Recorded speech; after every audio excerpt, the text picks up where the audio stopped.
Part 1. You will hear a telephone conversation between a travel agent and a customer. First, you have some time to look at questions 1 to 6.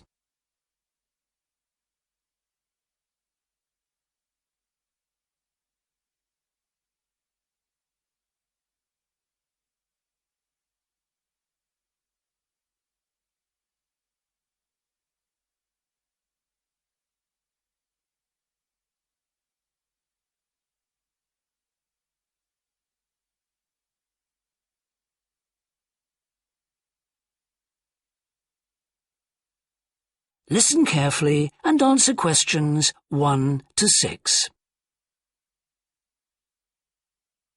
Good morning, World Tours. My name is Jamie. How can I help you? Good morning. I want some information on self-drive tours in the USA. Could you send me a brochure? Of course. Could I have your name, please? Andrea Brown. Thank you. And your address? 24 Ardley Road. Can you spell that? Ardleigh Road. Postcode? BH5 2OP. Thanks. And can I have your phone number? Is a mobile all right? Fine. It's 07786 643 091. Thank you. And can I ask you where you heard about World Tours? From a friend, or did you see an advert somewhere? No, I read about you in the newspaper. OK, I'll get the brochures in the post to you, but can I give you some information over the phone? What kinds of things do you want to do on your holiday? I'm interested in going to California with my family. I've got 2 children, and we want to hire a car. OK, we have a couple of self-drive tours there, visiting different places of interest in California. The first one begins in Los Angeles, and there's plenty of time to visit some of the theme parks there. That's something on my children's list, so I'd want to include that. Good. Then you drive to San Francisco. From San Francisco, you can drive to Yosemite Park, where you spend a couple of nights. You can choose to stay in a lodge or on the campsite. I don't like the idea of staying in a tent. It'd be too hot. Right. And the tour ends in Las Vegas. OK. The other trip we can arrange is slightly different. It starts in San Francisco, then you drive south to Cambria. Someone told me there's a really nice castle near Cambria. Will we go near that? Hearst Castle is on that road, so you could stop there. Good. I'd like to do that. Does this trip also go into the desert? No, it continues to Santa Monica, where most people like to stop and do some shopping. We have enough of that at home, so that doesn't interest us. OK. Well, you could go straight on to San Diego. That's good for beaches, isn't it? That's right. That's a good place to relax, and your children might like to visit the zoo before flying home. I don't think so. We want some time for sunbathing and swimming. Before you hear the rest of the conversation, you have some time to look at questions 7 to 10.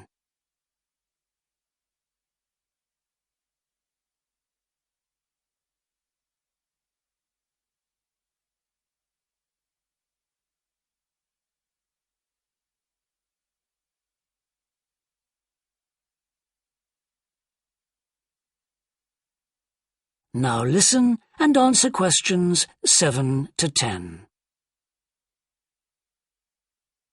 So, how many days are the trips, and how much do they cost?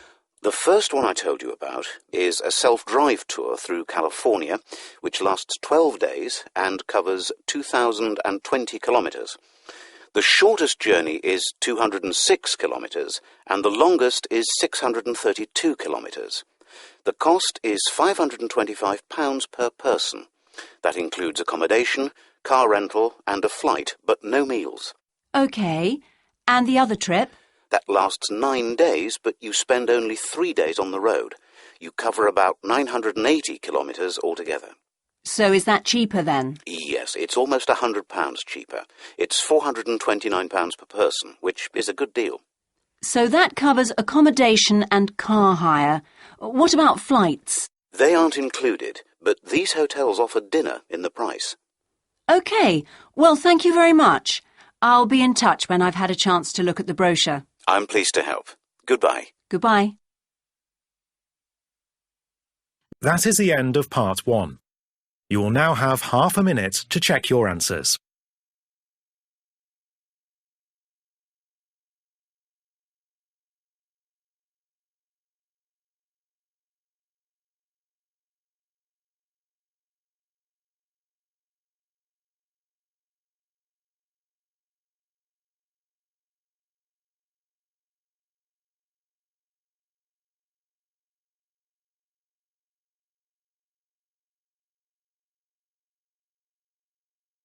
Part 2.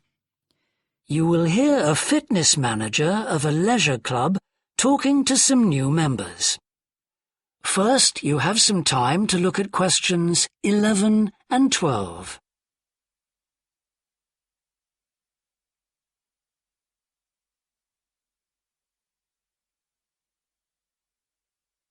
Now listen and answer questions 11 and 12. On behalf of LP Clubs, I'd like to welcome you all here today. My name's Sandy Fisher, and I'm one of the fitness managers here. Before we start our tour of the club, I'll just run through some basic information about the facilities we have here, including recent improvements, and explain the types of membership available. Our greatest asset is probably our swimming pool, which at 25 metres isn't Olympic-sized, but now we've expanded it to 8 lanes, it's much wider. This means there are rarely more than a couple of people at a time in each lane.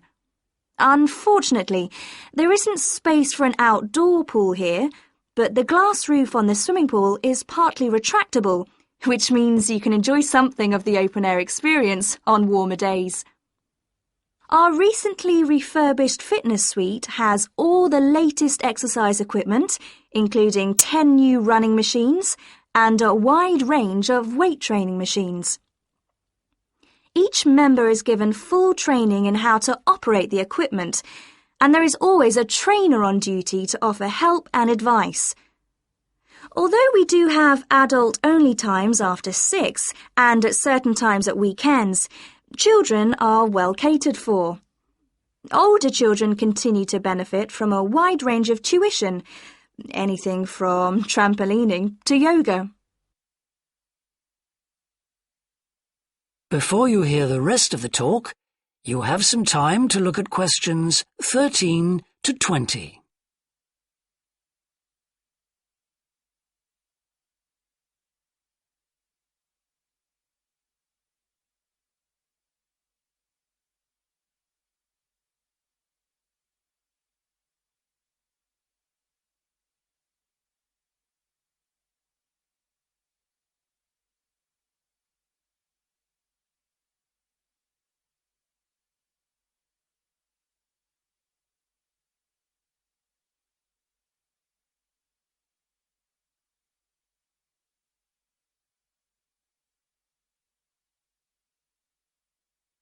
Now listen and answer questions 13 to 20.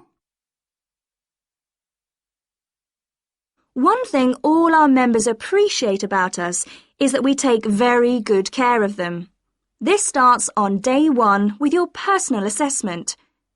You are asked to fill in a questionnaire giving details of any health problems. One of our personal trainers will then go through this with you. The trainer will then take you through the safety rules for using the equipment in the fitness suite. During your next exercise session, a personal trainer will work with you to make sure you understand these. It's very important to do this because we really do want to avoid having any sports injuries.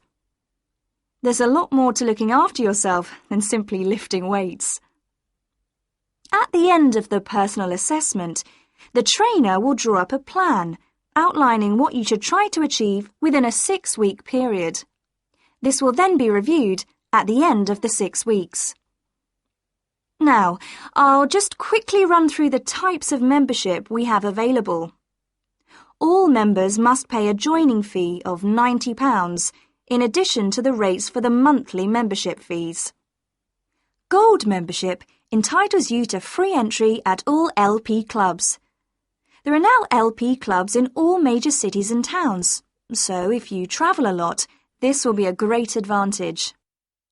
Individual gold membership costs £50 a month, and joint membership for you and your partner will cost £75. Premium membership is for professional people whose work commitments make it difficult for them to use the club during the day, and so LP gives booking preferences to Premier members at peak times. This means you'll find it easier to book the sessions at times that suit you. Reciprocal arrangements with other LP clubs are available to Premier members. Premier membership is for individuals only, but you'll be sent passes for guests every month. The monthly fee is £65. You don't have to have any special clothes or equipment when you visit the club. We provide robes and hairdryers in the changing rooms, but it's very important to remember your photo card, because you won't be able to get in without it. For people who aren't working during the day... That is the end of Part 2. You now have half a minute to check your answers.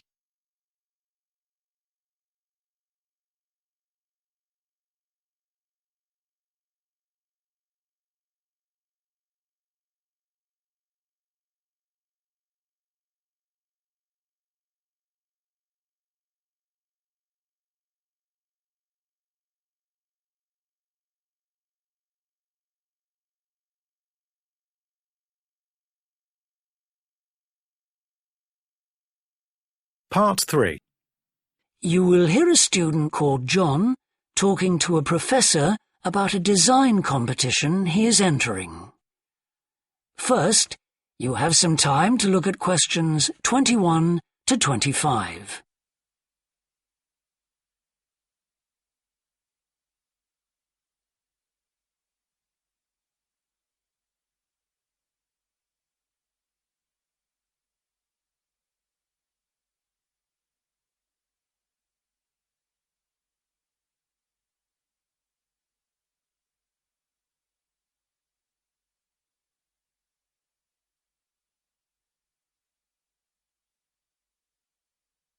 Now listen carefully and answer questions 21 to 25. Hello, Professor. I'm John Wishart. I'm working on my entry for the Global Design Competition. My tutor said you might be able to help me with it. Ah, yes, I got a copy of your drawings. Come in and tell me about it. What sort of competition is it? Well, it's an international design competition, and we have to come up with a new design for a typical domestic kitchen appliance. I see. And are there any special conditions? Does it have to save energy, for example? Actually, that was the focus in last year's competition. This year's different. We have to adopt an innovative approach to existing technology, using it in a way that hasn't been thought of before. I see. That sounds tricky. And what kitchen appliance have you chosen? Well, I decided to choose the dishwasher. Interesting. What made you choose that? Well, they're an everyday kitchen appliance in most Australian houses, but they're all pretty boring and almost identical to each other. I think some people will be prepared to pay a little extra for something that looks different. It's a nice idea. I see you've called your design the rock pool. Why is that? Basically because it looks like the rock pools you find on a beach. The top is made of glass so that you can look down into it. And there's a stone at the bottom. Is that just for decoration? Actually, it does have a function. Instead of pushing a button, you turn the stone. So it's really just a novel way of starting the dishwasher. That's right. It's a really nice design. But what makes it innovative? Well, I decided to make a dishwasher that uses carbon dioxide. In place of water and detergent? How will you manage that? The idea is to pressurise the carbon dioxide so that it becomes a liquid. The fluid is then released into the dishwasher where it cleans the dishes all by itself. Sounds like a brilliant idea. Your system will totally do away with the need for strong detergents. So what happens once the dishes are clean? Well, to allow them to dry, the liquid carbon dioxide and the waste materials all go to an area called the holding chamber. That's where the liquid is depressurised and so it reverts to a gas. Then the oil and grease are separated out and sent to the waste system. It sounds like you've thought it all out very thoroughly. So what happens to the carbon dioxide once the process is complete? Not wasted, I hope. Actually, that's where the real savings are made. The carbon dioxide is sent back to the cylinder and can be used again and again. What a terrific idea. Do you think it will ever be built? Probably not, but that's okay. Well, I'm sure a lot of positive things will come out of your design. Before you hear the rest of the discussion, you have some time to look at questions 26 to 30.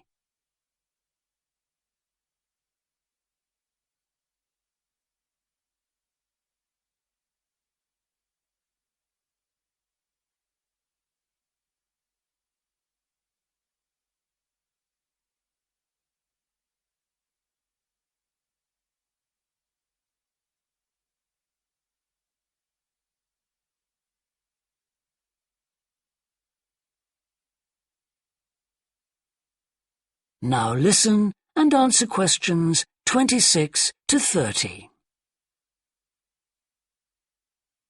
Now, you seem to have thought about everything, so what exactly did you need me to help you with? Well, my design has made it to the final stage of the competition, and in a few months' time I have to give a presentation, and that's the part I was hoping you could help me with. Right, well, that should be easy enough. What have you managed to do so far? Well, I've got detailed drawings to show how it will work, and I've also written a 500-word paper on it. I see. Well, if you want to stand a good chance of winning, you really need a model of the machine. Yes, I thought I might, but I'm having a few problems. What's the main difficulty so far? Let me guess. Is it the materials? Yes. I want it to look professional, but everything that's top quality is also very expensive. Look, projects like this are very important to us. They really help lift our profile. So why don't you talk to the university about a grant? Oh. I can help you fill out the application forms if you like. Oh, that would be great. You'd better show me this paper you've written as well. For a global competition such as this, you need to make sure the technical details you've given are accurate and thorough. Oh, that would be a great help. Is there anything else I can do? Well, I'm really nervous. That is the end of part 3. You now have half a minute to check your answers.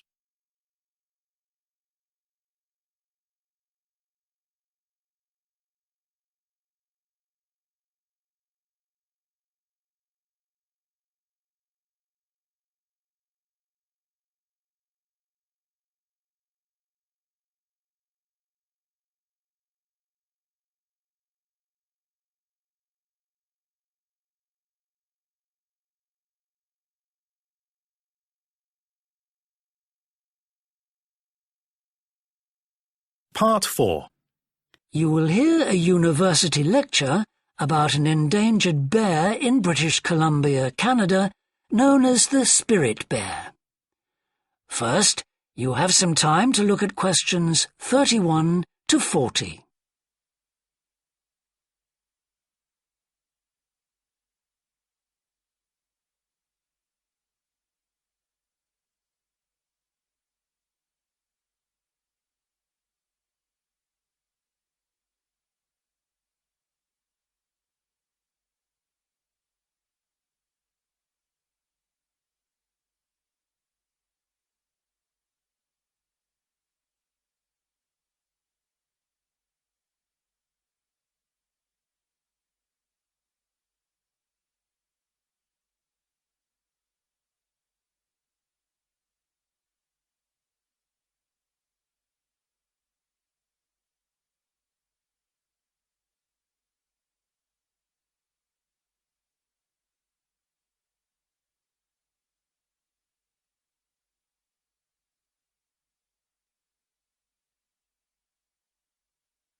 Now listen carefully and answer questions 31 to 40.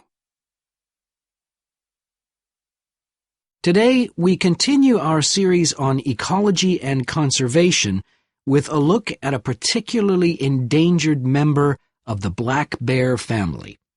1 in 10 black bears is actually born with a white coat, which is the result of a special gene that surfaces in a few. Local people have named it the spirit bear, and according to the legends of these communities, its snowy fur brings with it a special power. Because of this, it has always been highly regarded by them, so much that they do not speak of seeing it to anyone else. It is their way of protecting it when strangers visit the area. The white bear's habitat is quite interesting. The bear's strong relationship with the old-growth rainforest is a complex one. The white bear relies on the huge, centuries-old trees in the forest in many ways. For example, the old-growth trees have extremely long roots that help prevent erosion of the soil along the banks of the many fish streams. Keeping these banks intact is important because these streams are home to salmon, which are the bear's main food source. In return, the bear's feeding habits nurture the forest. As the bears eat the salmon, they discard the skin and bones in great amounts on the forest floor, which provide vital nutrients. These produce lush vegetation that sustains thousands of other types of life forms, from birds to insects and more. Today, the spirit bear lives off the coast of the province of British Columbia on a few islands. There is great concern for their survival, since it is estimated that less than 200 of these white bears remain. The best way to protect them is to make every effort to preserve the delicate balance of their forest environment. In other words, their ecosystem.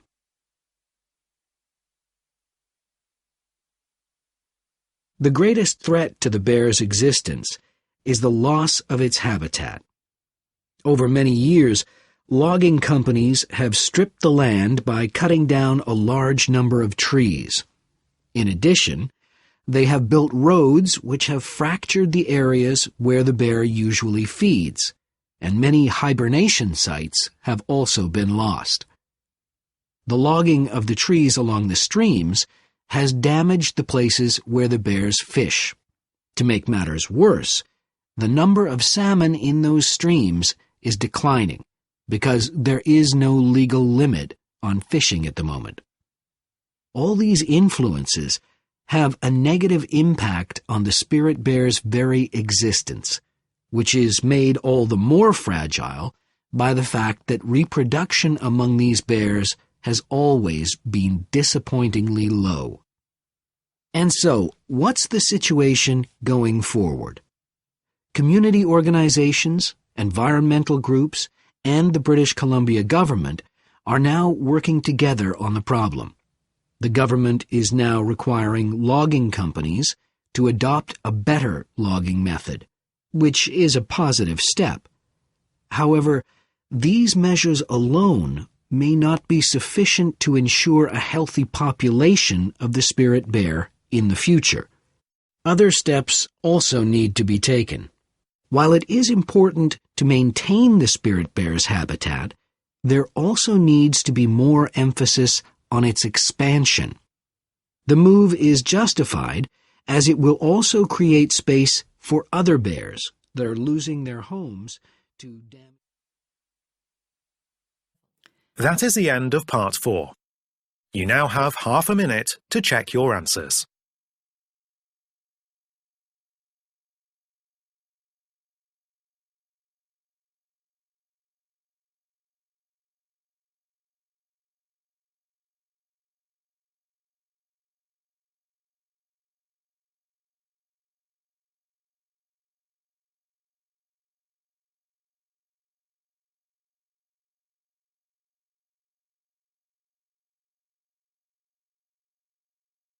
That is the end of the listening test. In the IELTS test, you would now have 10 minutes to transfer your answers to the listening answer sheet.